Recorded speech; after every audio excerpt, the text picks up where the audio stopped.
Hi everyone, it's Jessie, and I hope you guys are doing great today.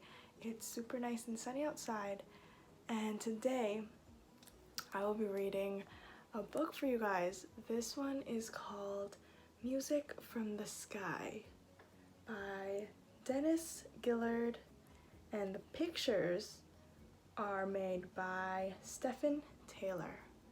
Let's get started.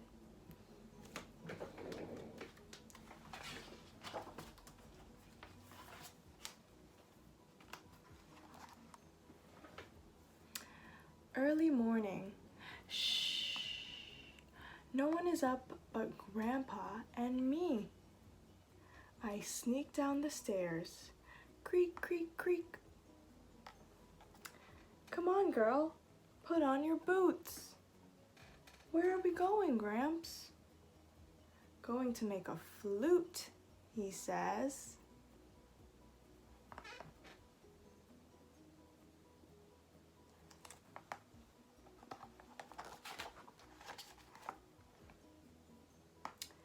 You can't make a flute. I've been to a concert. I've seen the long, shiny silver flute, sounding so pretty, just like music from the sky.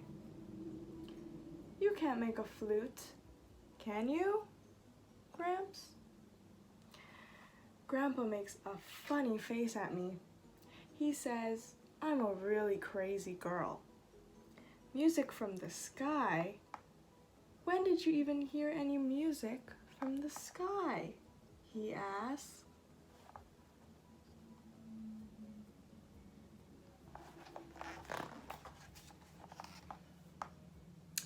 I heard the music one day when I was looking up at the clouds blowing by. Big, fluffy, puffy clouds that looked like bears and boats. And then I heard it. Music from the sky. Gramps, if you close your eyes real tight and listen, I bet you can hear it too. Gramps smiles at me. He says, I'm a wonder. Then, just like that, he's ready to go. Are you coming? He asks. Yes, I'm coming to make a flute. Look at the skies. She's saying that she can hear music from the sky. And you see all the clouds. What do you guys think she must be hearing if she says that she can hear music from the sky?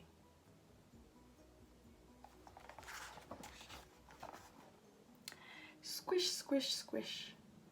Good thing we have our boots on. It gets awfully muddy out here on the marsh.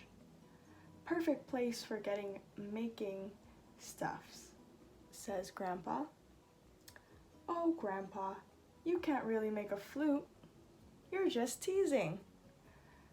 My grandfather's eyes twinkle when he laughs at me. Do you think her grandpa can really make a flute? Where do you think they're going?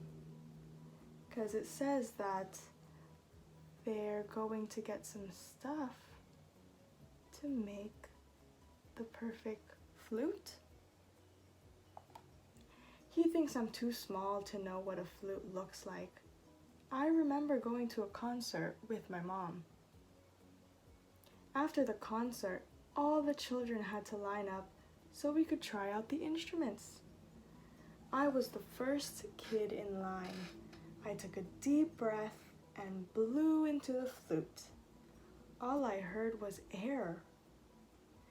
It takes lots of practice to make those sweet sounds. I bet if I get the chance, I'll be a great musician someday. I see that? That is a flute right there that she's playing. Have you guys ever tried playing a flute before? It goes a little like this. Your left hand will be facing this way, while the other hand is facing the opposite way. And you play it like this, and you're just blowing into the hole, and the whole flute has a bunch of different holes, and you just have to cover some of the holes with your fingers to make a different sound, right? Just like what she's doing right there. Oh, look at this picture. It's all green, all grass. Hey, Dreamer, calls Gramps. Let's get busy.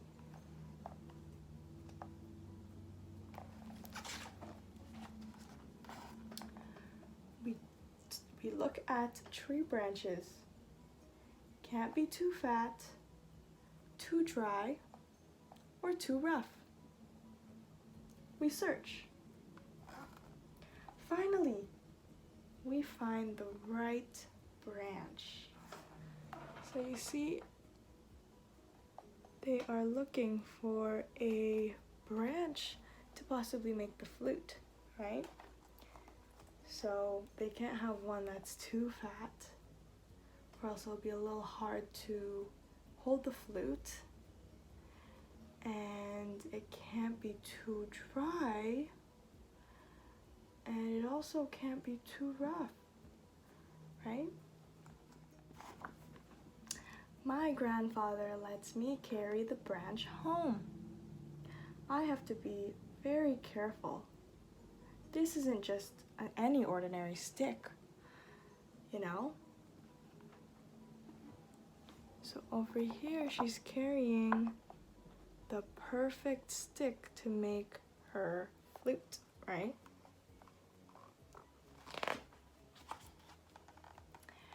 Back at the house, Grandpa sits in his favorite chair. He takes out his long, shiny silver knife and whittles away at the branch. He whittles the wood, and soon, I see that?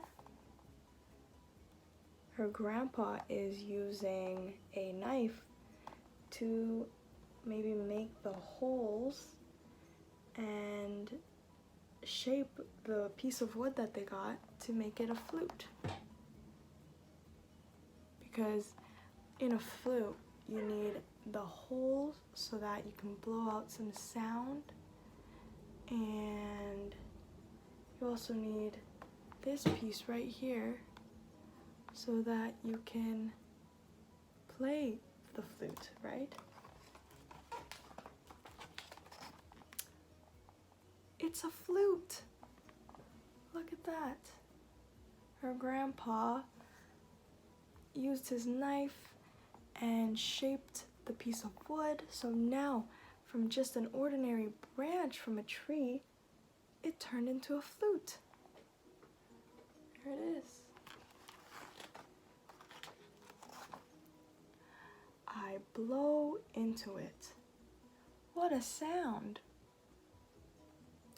Now I'm making music, sounding so pretty, just like music from the sky.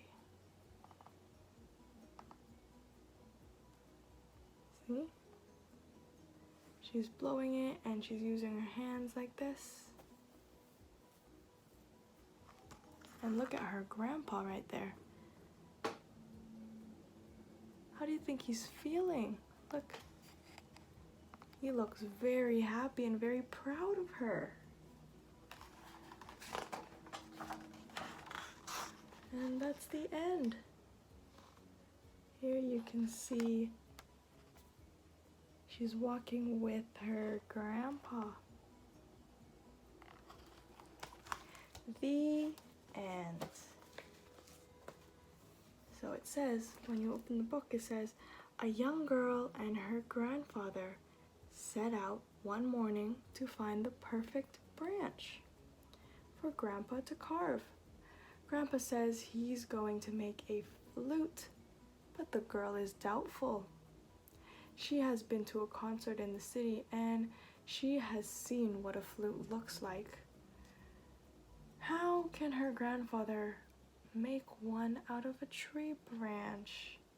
But Grandpa knows what he is doing, And after finding the right branch, they return home, where he whittles away until the branch is no longer a branch, but a wonderful flute. Okay, and this book is set in rural Nova Scotia, in one of Canada's oldest Black communities. Music from the Sky captures the very special relationship between a girl and her grandfather, right? Where we saw at the end this beautiful picture of the girl and her grandfather, right? Wasn't that cool how a tree branch was able to turn into a flute? Do you guys play any instruments? Or do you guys know how to play the flute? I used to play the flute when I was in school, and you had to blow very lightly, because if you blew too hard like this, there would be no sound. So you have to make sure that you blow very lightly so that you can hear beautiful sounds of the flute, right? And why do you think this is called music from the sky? I think because a flute sounds very similar to like birds, right? It sounds very whimsical, and sounds like a whistle, right? So I think that is why it sounds like music from the sky. And also that this flute is very, very special because it was made out of wood, and also made from her grandfather. Her grandfather made it just for her, so it's very special, right? All right, everyone, thank you for reading this book with me. I hope you guys enjoyed, and I hope you guys have a great rest of your day. Bye.